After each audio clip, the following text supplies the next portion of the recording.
The NFL as a whole is going to heat up around OTA since the famous June 1st cap cut deadline is coming up. And the Chicago Bears are beginning their OTAs in just a few weeks here and having well over 53 guys on the roster. There could be some cap casualties coming to Halas Hall very shortly.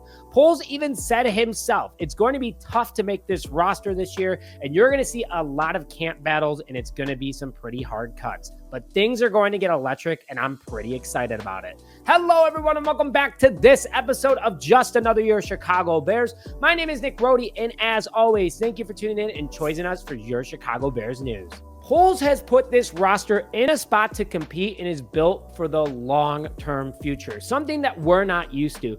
But not everyone here right now in Halas Hall working out and on the roster on the ChicagoBears.com will be a Chicago Bear coming week 1, which is sad. It stinks.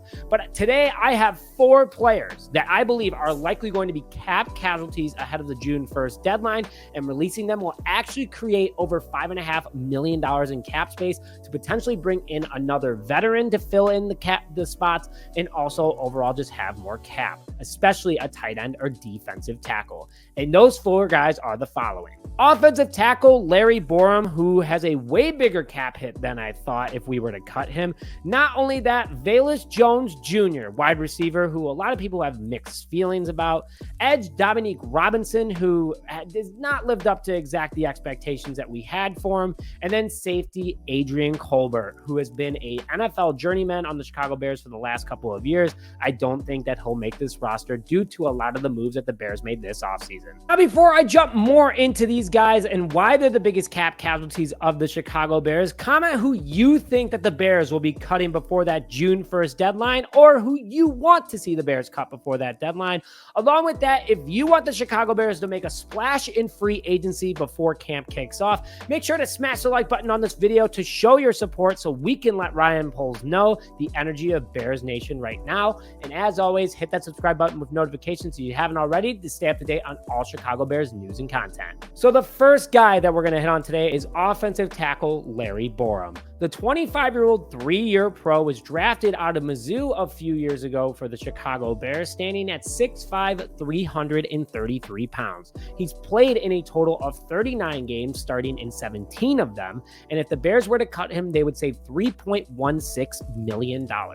Borom had a lot of promise coming out of Mizzou. A lot of people were shocked as well as he did for the Chicago Bears his rookie season, filling in on that offensive line. But Borom really never went any higher than his rookie year. He's been a solid depth piece, no doubt about it. But when it comes to putting him in games, he did get blown up a few times. Penalties have definitely killed him in the past. I liked Larry Borom. I still do like Larry Borom. He's a Chicago Bear and I support him.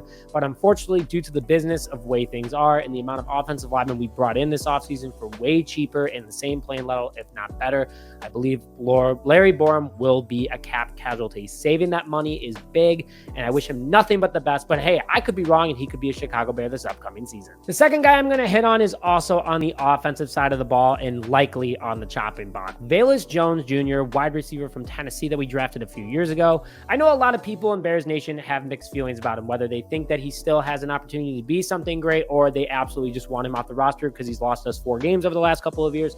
The 27-year-old, yes, only in 3 years. He was an older rookie out of Tennessee. Has only been in the league for 2 years. He's 6 foot, 200 pounds. Played in 26 total games, and if we cut him, we save $919,000, so almost $1 million in cap. We were pumped about this guy because he was handpicked by Ryan Poles and Justin Fields working together. Many thought he was actually a steal when we first took him back then, but with his drop issues, his fumble issues, some other questionable decisions on the field, he's a good guy off the field. From what I've heard, but on the field, it just doesn't seem like things are working out for him right now. And also, we brought in Keenan Allen and Roman Dunze. The wide receiver room got really busy really fast, and overall, I just don't see Velus Jone Jr. sticking around much longer. And before we get into the final 2 and the amount that we're going to have in order after all these cuts, make sure that you go to the link in the description now to click on that Freshie Organic Tequila Seltzer Finder to find 99 calories of the best seltzer of the summer near you. In 3 great flavors in lime, grapefruit, guava, and blood orange habanero. Go to the link in the description now to find Freshie near you and put your thoughts in the comment section below if you tried one and what you think of them. Now over to the defensive side of the ball, I got edge Dominque Robinson on the chopping block, who I had a lot of hope for after his first game, where one of his first plays, he did get an NFL sack, but he really hasn't done much since. The 25-year-old is a 2-year pro, standing at 6'5", 253 pounds, has played in 28 games, and would save us $940,000 if we were to cut him.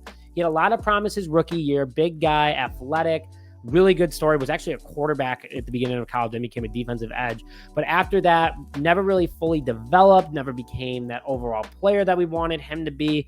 And it hurt his playing time. It hurt overall his cap casualty. And I don't think that's why he'll be on the roster. He's a solid depth player, but bringing in Austin Booker, potentially bringing in another edge, I don't see the Bears keeping him around. And it's a big red flag for him. And the final guy, safety Adrian Colbert, who has played for 7 different teams over the last 6 seasons in the NFL. Polls have brought him in to be a veteran, just kind of step in and get going because he understands Matt Eberflus's defense. And it's not that he did a bad job, but he's 30 years old, 7 years in the pro, 6'2", 205 pounds, played in 41 games. And the Bears would save $985,000 cutting him.